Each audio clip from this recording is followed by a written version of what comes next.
جب تم رات کی تنہائی میں اٹھ کر روتے ہو، دعا کے لیے ہاتھ اٹھاتے ہو، گڑ گڑا کر سجدے میں گرتے ہو، اپنے دل کی مرادیں اللہ کے حضور رکھتے ہو، اور دوسری طرف سے صرف ایک گہری خاموشی سنائی دیتی ہے، تو دل میں خیال آتا ہے کہ شاید تمام دروازے بند ہو چکے ہیں۔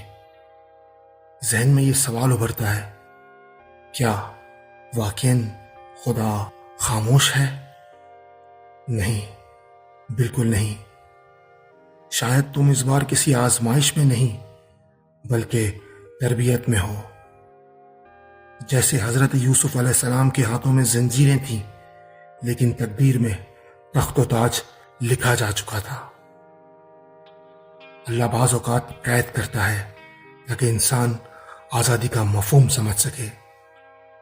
جیسے حضرت موسیٰ علیہ السلام کو ماں کی آغوش سے جدا کیا گیا تاکہ وہ فرعون کے قلعے کو زمیں بوس کر سکے۔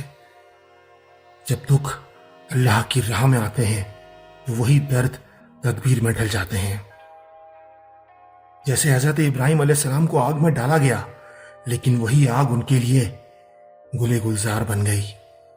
حضرت ایوب کے جسموں پر زخموں کی بھرمار تھی، مگر زباں پر دعا تھی، دل میں صبر۔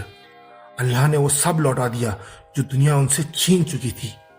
حضرت نوح علیہ السلام کو لوگ دیوانہ کہتے تھے، لیکن جب طوفان آیا تو نجات صرف اسی کو ملی جو اللہ کی بنائی ہوئی کشتی پر سوار تھا۔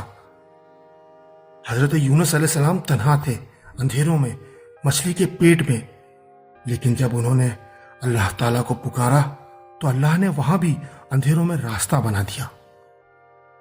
حضرت عیسیٰ علیہ السلام کے خلاف سازشیں ہوئیں، لیکن اللہ نے انہیں آسمان پر اٹھا لیا، کیونکہ جسے اللہ بلند کرتا ہے دنیا کی کوئی طاقت اسے گرا نہیں سکتی۔ اور طائف کی گلیوں میں جب نبی پاک حضرت محمد صلی اللہ علیہ وآلہ وسلم پر پتھر برسائے گئے اور مکہ نے انہیں جلا وطن کیا، تو اللہ نے اسی محبوب کو عرش کا تاجدار بنا دیا۔ لہذا یاد رکھو، جب رب تمہیں توڑتا ہے وہ تمہیں ختم نہیں کرتا، بلکہ نئی بلندیوں کے لیے ڈھال رہا ہوتا ہے۔ تمہاری خاموشی میں تربیت لکھی جا رہی ہوتی ہے۔